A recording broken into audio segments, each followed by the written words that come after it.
Thank you all for joining. This is so awesome to see so many of you on here, people from many walks of our lives. So some really quick introductions for those who don't know me. My name is Carolyn Casso. I co-manage the social media accounts for Women's Wire, and I'm a gender equity, queer, and racial justice activist in New York. I currently work at Non-Traditional Employment for Women, doing communications and development stuff. And our featured guest, Ondine Jean-Baptiste, is a writer and communications expert and activist also based in New York. Ondine co-founded the Catcall Collective, which I hope all of you have already checked out, but it's an art-based Instagram collective that serves as a hub for anyone who's experienced gender-based discrimination to really connect and share and commiserate and learn from each other's experiences. It's amazing, so please check it out. I'm also just very lucky to say that Ondine is a good friend of mine. We met years ago at Hamilton College as students, and we overlapped both personally and professionally. We were, I think, 2 of like 9 women's and gender studies majors. So we supported each other's thesis work and protested in the Women's March and Black Lives Matter demonstrations together, and we graduated side by side. So this is very heartwarming for me. So a real quick run through of what this next 30 minutes are going to be. So we're going to learn a bit more about the Catcall Collective from Ondine and about her amazing work, and then move into a discussion about social media activism in gender equity and racial justice movements. And then we will end with a Q&A. So some of you have already submitted questions through Instagram. Thank you very much for that. If you have other questions that come up, please just submit them in the chat. And we hope to get to as many as we can. And if we don't get to them, you can DM us or keep an eye out for our next event, which I'll discuss at the end. So Ondine, if you could unmute yourself, I'm gonna spotlight your video. I'd love for you to just take us back to the beginning, tell us how the Catcall Collective began, what were some of the inspirations for it, and I'd love to sort of talk about how it's grown as well over 5 years. Yeah. Awesome. So hello, everyone. I'm seeing a lot of faces that I recognize. Thank you for coming in. And thank you, Carolyn, for that introduction. The Catcall Collective started in 2015, actually on campus at Hamilton College. Shout out Hamilton College.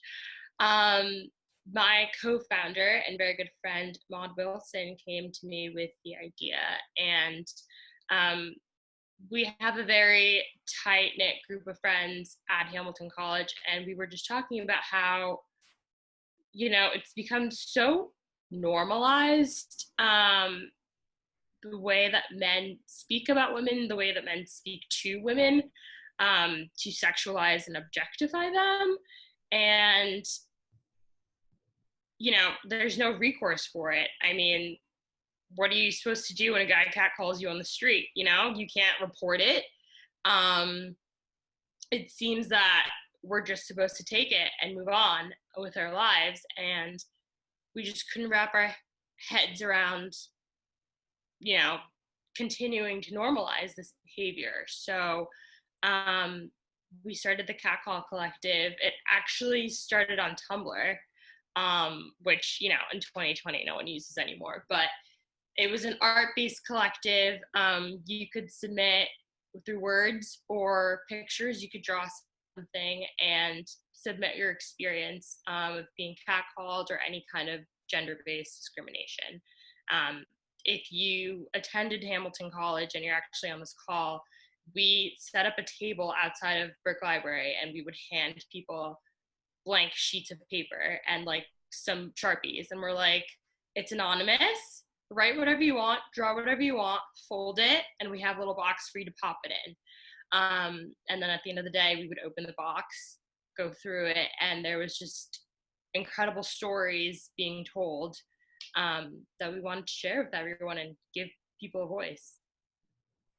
I remember that, yeah, and it really took off from there. So could you, did you envision that it would become, you have 11,000 followers now, like did you envision it would get to this place? And what do you think brought you from the origins to where it is now? Not at all. after we started gaining some traction, we were kind of like, this makes so much more sense to move to Instagram, right? I mean, it's such a visual platform, Right. and if people are drawing things, it makes sense to move to Instagram. So we moved to Instagram, and I think at first it was just people who went to Hamilton who followed it. We promised people anonymity, so you could DM us. There were no names shared. It wasn't something that we even shared with friends, like, oh, did you hear so and so, said this. We really respected people's privacy in that moment. And I guess friends told friends. A lot of posts went viral. So we, over the course of 5 years, have 11,000 followers all over the world. I would say pretty much every continent I've gotten DMs from, except Antarctica. And it's really crazy. I mean, it was like, you could call it a hobby, something I did in my spare time on campus. And I don't remember what the follower count was when I graduated, but it was kind of like, okay, like, I can't drop it now. And it's just grown from there. I mean, I try to set aside time every day to at least check DMs and respond to people. I curate and post most days. It's a lot of work, but it's rewarding work. I don't get paid for it. I've never gotten paid for it. I think building community around these issues, especially, we've been conditioned to not talk about it, to not complain about it. I think building community around this is really important. Yeah, absolutely. Well, I thank you for that personally, and also it's an incredible body of work. Everyone, please check it out. So that sort of segues us into the next sort of section. So, everyone on this call, just at least from the names I'm seeing, I'm sure is steeped in the news the way that we are. How would you describe the collective's, relation to racial justice and the Black Lives Matter movement? How is racial justice, or BLM, really integrated into your work and into your philosophy?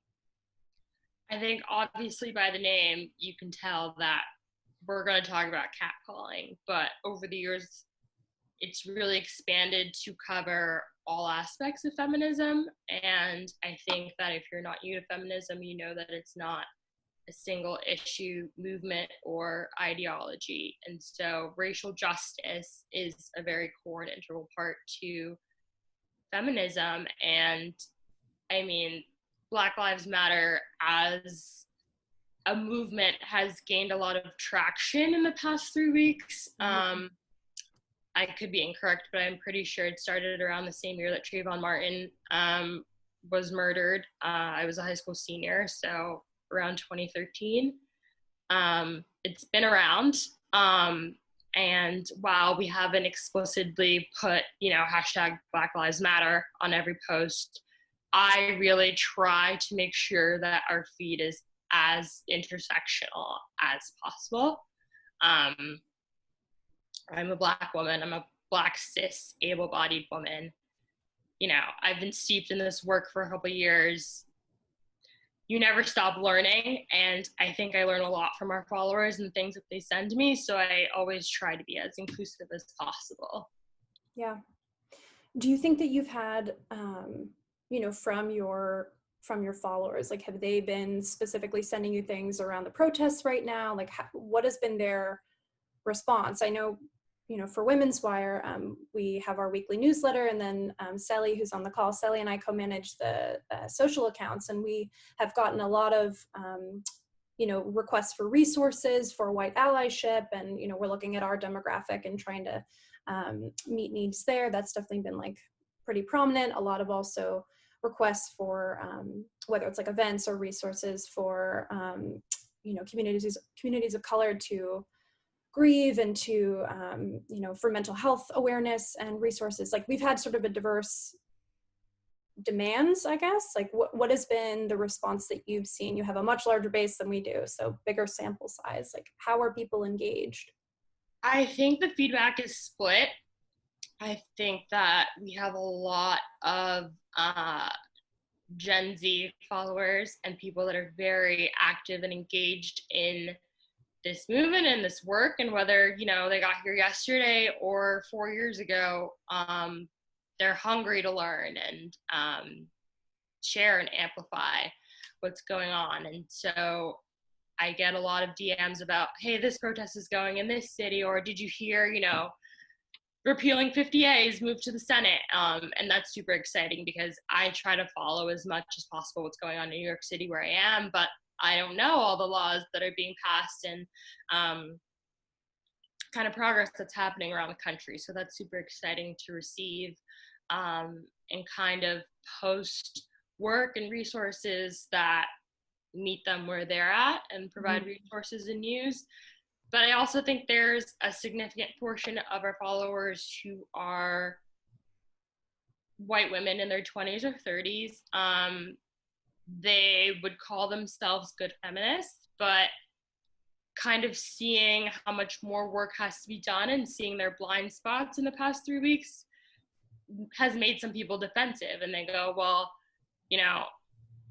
through the white feminism that I've been aware of, I thought I was doing good work. So it's kind of like a splash of cold water to the face to see how much work needs to be done. So I think it's important to also meet those people where they are and help them have the difficult conversations that they not only need to engage with other people and educators in that space, but also with themselves. I mean, I don't think we can defeat white supremacy without unlearning the anti-Blackness that we all have within ourselves. And, that work starts at home.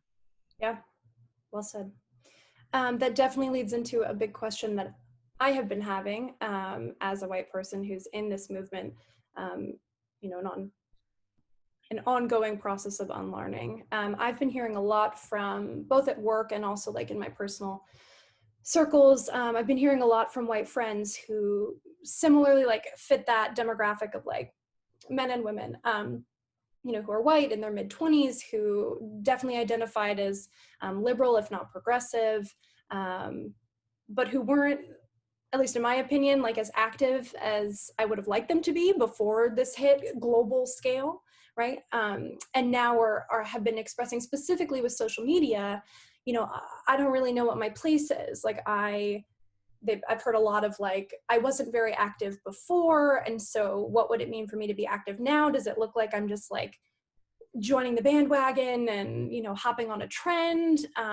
Or should I really be speaking up and like using my platforms, to amplify the work of Black communities and the Black Lives Matter movement? So I've had a lot of discussions with friends on this. I would love to hear, your thoughts. It sounds like that's a part of your following, is that there's a group who's sort of like kind of caught thinking they had an image of themselves as a particular kind of ally or activist and are now really, that, there's been a scalpel taken to that, which it sounds like there should be. What's your sort of take on that, to post or to not post? I have a lot of thoughts on this. I think everyone has to remember that Black people weren't like born with this knowledge. We've obviously have a lived experience. My lived experience is specific to me. I can't say that every instance of racism or anti-Blackness, appeals to every Black person. We're not a monolith. We don't all have the same experiences or the same opinions on these issues. But I think everyone has to remember that we all had to start learning at some point. Again, I would say that my kind of wake-up call was when Trayvon Martin was killed, when I was, 17 years old, and I was like, oh crap, like, okay, like, this is why my parents don't want me, like, out at 2 a.m, like, I get it, like, I'm not like my peers, like, things can happen to me because of the color of my skin when I'm just out and about. I have to take certain precautions, and I think the learning has kind of increased from there, and I sought resources and I sought classes to kind of educate myself. So everyone has to have a starting point. Mhm. I wasn't born with this knowledge. I go out of my way to educate myself too.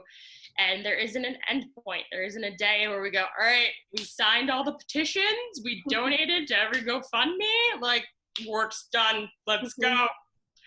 Um, it's work, um, and it's hard, and that's not a reason to kind of put our hands up and say, well, it's too hard, we're not going to end it.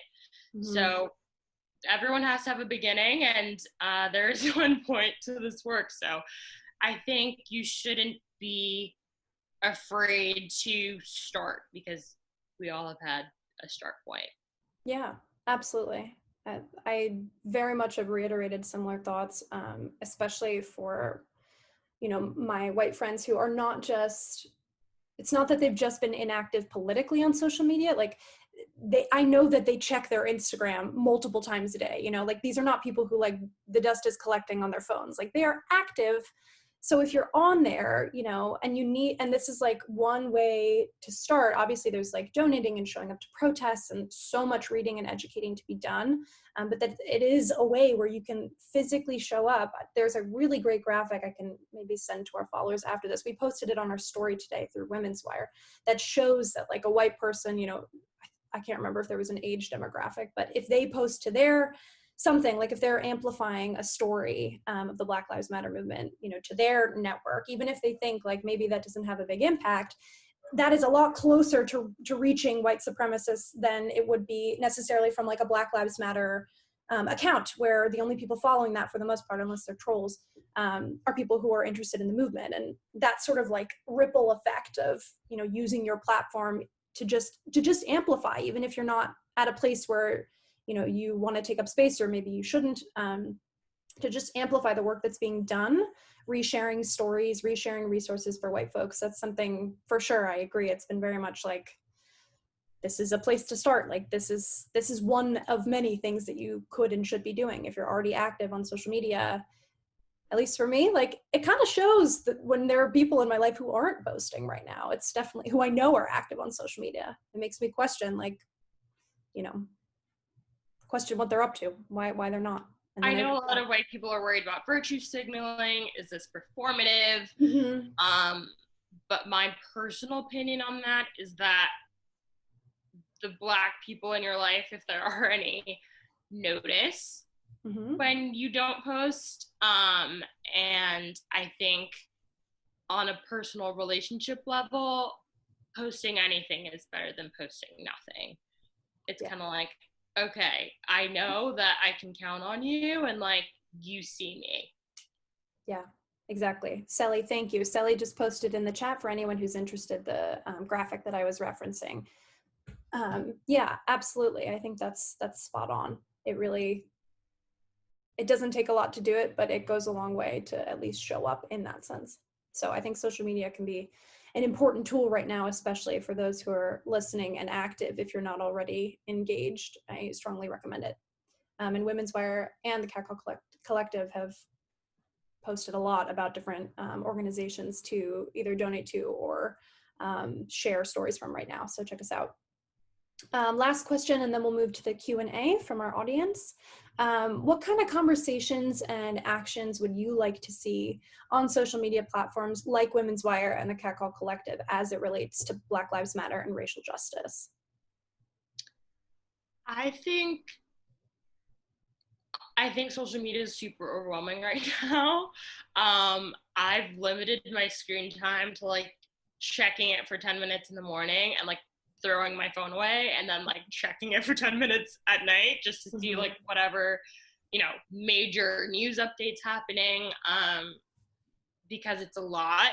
I think just pick one topic a week. What's prison abolition? What's Juneteenth? Um, who was Ruby Bridges? Trans issues. Pick one thing a week, dedicate yourself to educating yourself about it, and then share what you learned with 3 people. I think that um,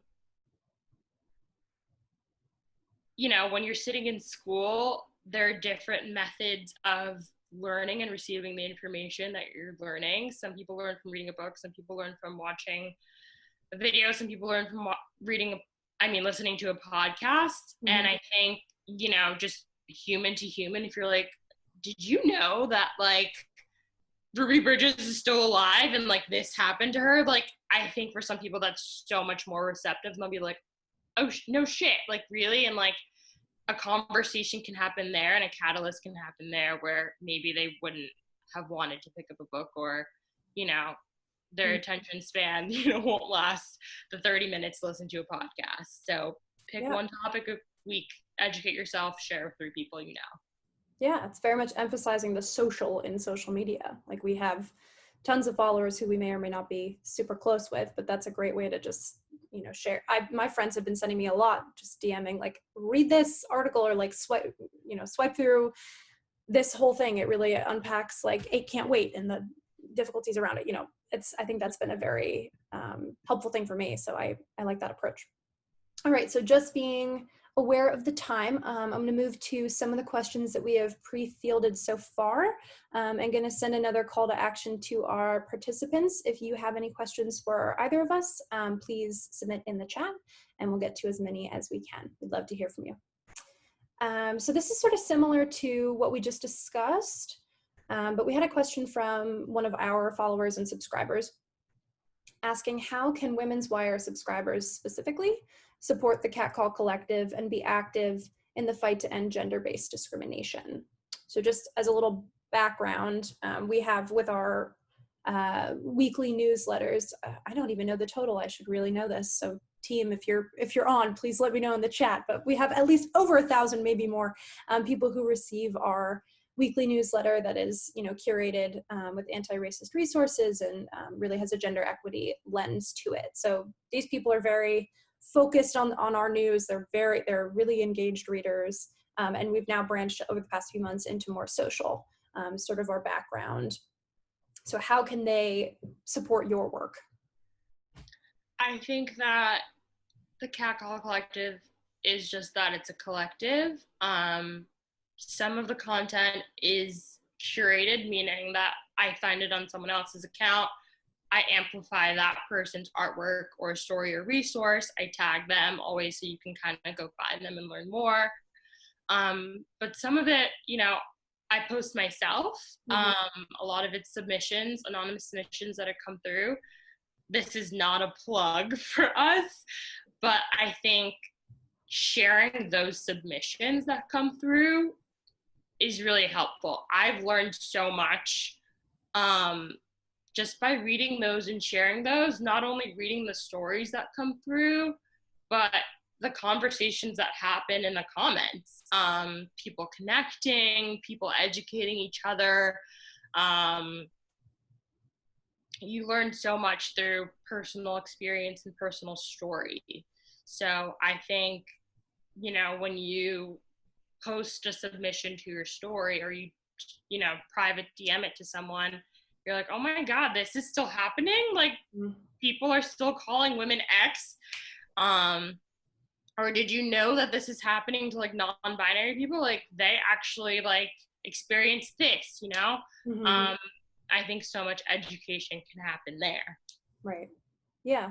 So any of our subscribers on here, please give Catcall Collective a follow and share, as Ondine said. That's great. Another question we had from the crowd: what is the most surprising aspect of running the Catcall Collective? I think something that still surprises me to this day is how siloed our society is. We like to think that because we went to school with people of all walks of life, or we live in neighborhoods where we see people of all walks of life, that, we're progressive now in 2020, we've made so much progress from like 1962, but it's very rare that people desegregate where they choose to live and where they choose to go to school and who they choose to date and who's in their friend group. And I think that's always really reflected in not only the stories we get, but just like comments that we get on posts. Like people really don't know what's happening, you know, in the town next to them because they just don't go out of their comfort zone. Mm. Yeah, I could see that very much so. I think there's been so much discussion, especially in this current administration, about echo chambers and like increasing polarization. And I think even within movements, we see that, and through social media. And I think, yeah, I understand why that would be surprising. Second to last question for you, unless we have any more in the chat. Where do you see the collective 5 years from now? I am always really moved by the community aspect of the collective. People will come together and just comment and be like, I stand with you. I believe your story. You're not alone. Mm-hmm. And I mean, I don't know what happens to those people beyond those comments, but I feel like it would be great for all of those people to be in one room together.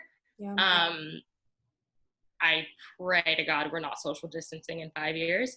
It would be, you know, wonderful to have events in real life, just so people can come together and be like, oh, you are, you know, lavender lover 1 2 3, like, you know, like, and just become friends, and kind of forge that bond in your life, and meet people who share their experiences.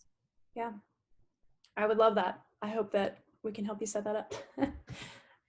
We just got a question from Diane Melodia. Hello. For both of us. This moment is a time of learning for all of us. What have you two learned about yourselves these past few weeks?